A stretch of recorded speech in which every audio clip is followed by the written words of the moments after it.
Hi friends, welcome to RST Healthy Kitchen. For more videos, subscribe my channel. Hi friends, எனக்கு பார்க்க போகிற recipe என்னென்னா ஒரு ஹெல்த்தியான சப்பாத்தி ரெசிபி தான் பார்க்க போகிறோம். ஸ்கிப் பண்ணாமல் பாருங்கள், அப்போ தான் உங்களுக்கு புரியும். என் சேனலில் ஃபஸ்ட் டைம் பார்க்குறீங்கன்னா என் சேனலை சப்ஸ்கிரைப் பண்ணிவிட்டு பக்கத்துக்கு பெல் ஐக்கானை கிளிக் பண்ணுங்கள். அதில் ஆல் ஆப்ஷன் இருக்கும். அது கிளிக் பண்ணால் தான் என்னோடய வீடியோஸ் உங்களுக்கு நோட்டிஃபிகேஷன் வரும். இப்போ வாங்க நம்ம வீடியோக்குள்ளே போகலாம்.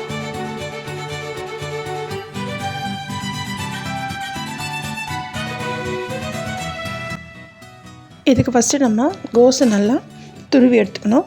துருவின கோஸில் இருக்க தண்ணீரை நல்லா பிழிஞ்சு எடுத்துடுங்க. எடுத்துகிட்டு நம்ம கோஸை தனியாக எடுத்து வச்சுக்கலாம். ஏன்னா நம்ம கோஸை அப்படியே நம்ம சேர்த்தோன்னா அதில் தண்ணி இருந்துக்கிட்டே இருக்கும், நமக்கு மாவு பசைய வராது. அதனால் அதில் இருக்க தண்ணீரை நல்லா பிழிஞ்சு நம்ம எடுத்துடலாம்.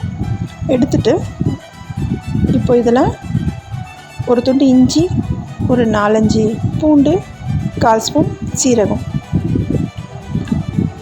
கொஞ்சமாக கொத்தமல்லி இலைகள், கருவேப்பிலை இலைகள் சேர்த்துட்டு அதுக்கு தேவையான அளவு உப்பு, கொஞ்சமாக பெருங்காயத்தூள், ஒரு 1/2 ஸ்பூன் மிளகாய்த்தூள் இதை சேர்த்துட்டு நம்ம 1 கப்பு கோதுமை நம்ம யூஸ் பண்ணலாம். இல்லை கோதுமை மாவு, மைதா மாவும் யூஸ் பண்ணிக்கலாம். இது ஹெல்த்தி அப்படின்றதுனால நான் கோதுமை மாவு யூஸ் பண்ணுறேன். யூஸ் பண்ணிவிட்டு நல்லா பிசைச்சிக்கோங்க. நம்ம இதில் கொஞ்சமாக தண்ணி ஊற்றி பிசைஞ்சிக்கலாம். ஏன்னா இதில் கோஸ் நமக்கு தண்ணி விட்டுக்கிட்டே இருக்கும். அதனால் கொஞ்சமாக தண்ணி தெளித்து நம்ம இப்போது நல்லா பிசைஞ்சிக்கலாம். இந்த தண்ணி இதுக்கு போதுமானது. இதிலே நான் நல்லா பிசைஞ்சு எடுத்துட்டேன். நீங்கள் அதிகமாக தண்ணி சேர்த்துக்காதீங்க. தேவைப்பட்டால் நம்ம தண்ணி சேர்த்துக்கலாம்.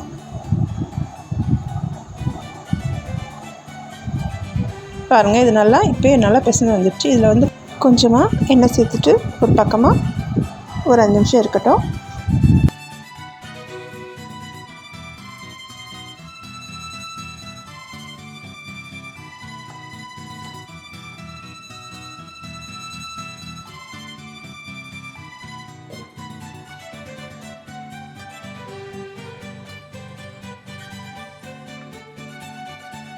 இப்போ இதை தேய்ச்சிக்கலாம். சப்பாத்தி மாதிரி நம்ம உருண்டை பிடிச்சிட்டு நம்ம இப்போது தேய்ச்சிக்கலாம். இதை கொஞ்சம் பொறுமையாக தேய்க்கணும். அழுத்தி தேய்ச்சிங்கன்னா அதிலையே ஒட்டிக்கும். அதனால் கொஞ்சம் பொறுமையாக தேய்ச்சி நம்ம இப்போது போட்டு எடுத்துடலாம்.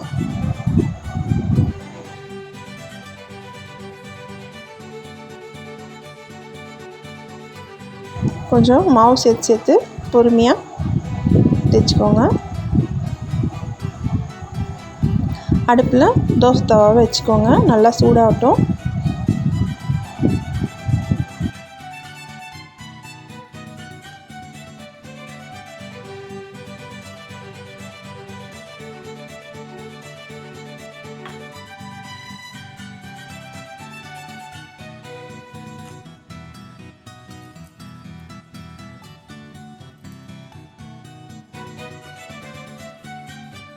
ரெண்டு பக்கம் திருப்பி போட்டு நல்லா வேக வைங்க. அது ஓரளவுக்கு கலர் மாறினதும் நம்ம எண்ணெய் சேர்த்துக்கலாம். அப்போ தான் நமக்கு வந்து சப்பாத்தி நல்லா வெந்து வரும். நம்ம போட்டு கொஞ்ச நேரத்தில் எண்ணெய் விட்டோன்னா சப்பாத்தி நல்லா வெந்து வராது. இப்போ நம்ம எண்ணெய் சேர்த்துக்கலாம். எண்ணெய் சேர்த்துட்டு திருப்பி போட்டுக்கோங்க. அவ்வளோதான், நமக்கு ஹெல்த்தியான கோஸ் சப்பாத்தி ரெடி ஆகிடுச்சு. ரொம்ப ஹெல்த்தியான ரெசிபி. இது 2 சாப்பிட்டாலும் நமக்கு வயிறு ஃபுல்லாகிடும். இது நம்ம டின்னராகவும் யூஸ் பண்ணலாம், நம்ம பிரேக்ஃபாஸ்ட்டுக்கும் யூஸ் பண்ணலாம். இதை ட்ரை பண்ணி பாருங்கள். ட்ரை பண்ணி பார்த்துட்டு உங்களோட ஃபீட்பேக் சொல்லுங்கள். இதுக்கு சைட் டிஷ்ஷில் நமக்கு எதுவுமே தேவையில்ல. ஊறுகாய், தயிர் வச்சுட்டு இருந்தாலே போதும். ரொம்ப சூப்பராக இருக்கும்.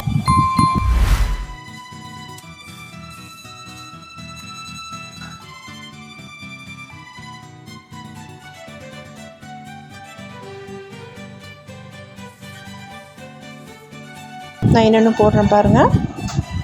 எப்படி நம்ம கையிலேயே நல்லா அந்த பக்கம் இந்த பக்கம் தள்ளி விட்டு நல்லா வேக வைக்கணும். இப்போ பாருங்கள், கலர் மாறி இருக்கு. இது மாதிரி அந்த பக்கமும் கலர் மாறினதும் நம்ம கொஞ்சமாக எண்ணெய் விட்டு வேக வச்சிடும், சீக்கிரமாக வெந்துடும். சப்பாத்தியும் சீக்கிரமாக ரெடி ஆகிடும்.